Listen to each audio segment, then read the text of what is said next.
I want to invite Hana. I think you should all stand up.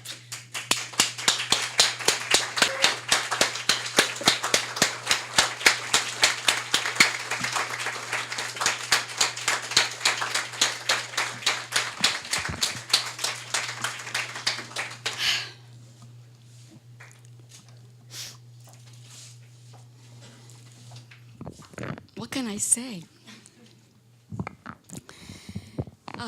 This has been overwhelming. And I knew it would be. I didn't know it would be like this, but I did prepare some words because I didn't trust myself to just, speak spontaneously. I don't take this glorious day for granted. No way. I've been blessed with generous and loving colleagues. And I have no words to express what I feel, and these will be very brief remarks. Literary Spaces in Jewish Languages, what an evocative and precise title. It captures the dialectics of my thinking and writing. Let me start with a literal space, if there is such a thing, and it won't be literal for more than a few seconds. A bit of history and some mapping, back to the early 1970s in New York City. I am a doctoral student at Columbia on Morningside Heights, immersed in British modernism, a field whose name had more to do with the British Empire than the actual authors I was reading, but that's what it was called back then.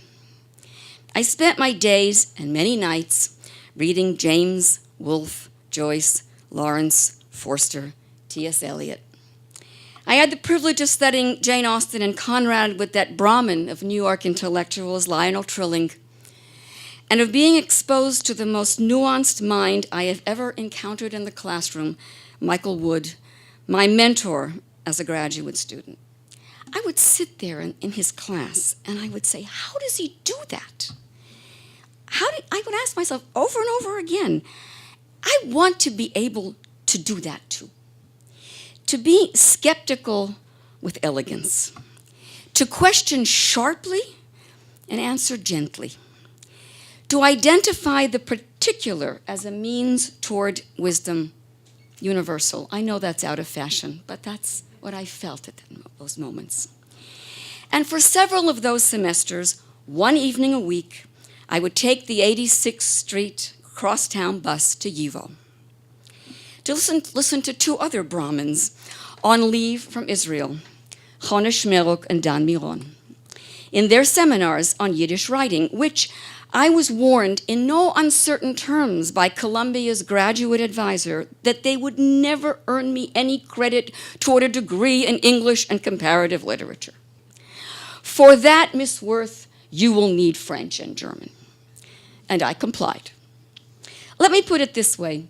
I would travel from the urbane and somewhat seedy Upper West Side to the posh Upper East Side for Jewish literature. Now, New York is a grid. Its streets run parallel to each other, like the parallel lines of my Anglophone and Jewish studies.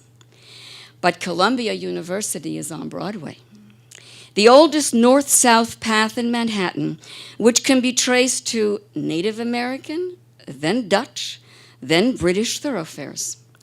It's a street of collective memory and of collective erasure.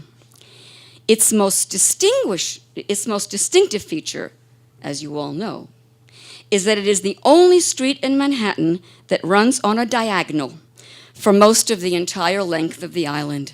It defies parallel lines. And when it reaches Lower Manhattan, it has cut across the island from west to east. Although I have never literally paraded the length of Broadway, I seem to have done it again and again in my thinking and writing. It's where my feet and heart and mind have carried me.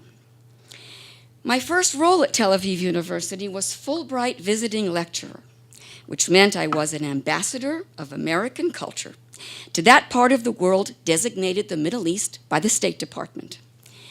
And here, in this department, I was told once again by senior professors with the same conviction as their Columbia counterparts, that my work on Jewish literature, whether American, European, Yiddish, or whatever, had no place in a department of English. Confine your teaching, they insisted, mainly to British authors, with an occasional American canonical writer, if you must. Right? I complied. So I continued to contemplate the meaning of Virginia Woolf's Lighthouse with fervor and joy, while I simultaneously prepared the manuscript of What is Jewish Literature. I wrote about Joyce, Ellison, and Dreiser while drafting my first piece on Henry Roth for proof texts, where I was privileged to serve on the editorial board. Since then, I have made it my mission to traverse linguistic, cultural, and literary boundaries, to seek out those moments on the printed page when parallel lines collapse into each other to release creative energy. We all tell our students, you must research what matters to you most intimately if you want to sustain your interest.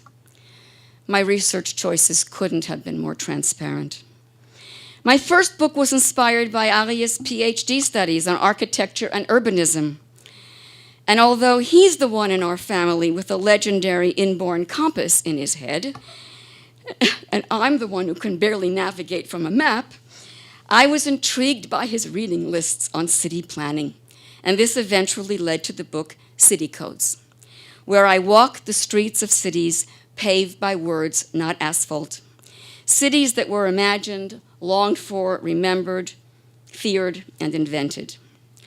But being intrigued by cities goes farther back, to my Oma Esther's lament that our town in Pennsylvania wasn't really a city, because it didn't have a proper cafe house. A passion for cafes runs deep on the maternal side of our family. And for 4 generations, we Gutmann women have honed our thoughts and measured our days in cafes. It was bound to make its way into my writing. And so, family experience inspires literary study. Call It English is a spin-off of an as-yet unwritten multi-generational family saga in German, Polish, English, Yiddish, and Hebrew. I immigrated twice, first brought by parents to America, and then as a parent, bringing children to Israel. I've always lived in a multilingual universe, translating for others and being translated to. A universe where communication is never monolingually self-evident, where code switching, partial knowledge, foreign words colliding into each other, and is there a word that isn't foreign, are all, in Eliot's words, raids on the inarticulate. Today's program is a crosshatch of my efforts to make sense of the connections between modernism and ethnic literature, between speaking and writing, between Jewish and Anglophone expression, between alphabets and human voices, between Henry James, Sholem Aleichem, Virginia Woolf, and Grace Paley. Today's program spans 40 years of learning from others, beginning with David Roskies in the summer of 1976, my first teacher in an advanced Yiddish class, right after my first year of teaching British literature. And those 40 years happily includes my most recent PhD student, Maya Klein, and her work on the poetics and ethics of translation. By now, I have already confessed to David that I had help writing those short essays in Yiddish that he assigned. My father corrected them as we sat under the apple tree in our garden. During those 40 years between David and Maya, the rest of you on today's program have stretched my mind to its limits as you enable me to enter new intellectual terrain over and over again. I'm always learning much more from you than I could ever teach. To Ilana, Dara, Dalit, Yael, Nina, Stephanie, Milet, Shirley, and Ilana, I owe you all a great debt of gratitude for inviting me to think along with you. It has been exhilarating. And now, since I never had a bat mitzvah, allow me to recite a brief litany of thank yous at my very first coming-of-age event. To Milet and Shirley, there are no words to thank you for the initiative and devoted labor that went in today's unforgettable gift. and for your friendship over the years. I will be forever grateful. To those who made long journeys to get here, Marilyn, Jonathan, Nina, I am moved by your devotion. To all of you who took the time to prepare these wonderful papers, my deepest appreciation and admiration. To Yael and Esti, your music lends special beauty to today's words. My thanks to Omer and Sigalit for the endless work that goes into organizing such an event. Believe me, I know I've organized a lot of them. To Yuval for shepherding me through a complicated transition year. To my colleagues and dear friends who attended today, and in particular to Avram Noverstern and Michael Kramer for our long-standing partnerships, and to Bonnie for being a sympathetic ear and heart for decades. To Shira and Amit, who came from London, instantly doubling my joy. To Yoni and Amanda, Ilana and Ben and their families, who constantly give me a healthy and wise perspective on my career. And to Aryeh for always believing in my work far beyond its merits.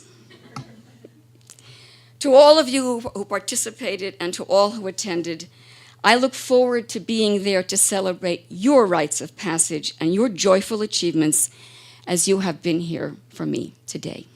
Thank you.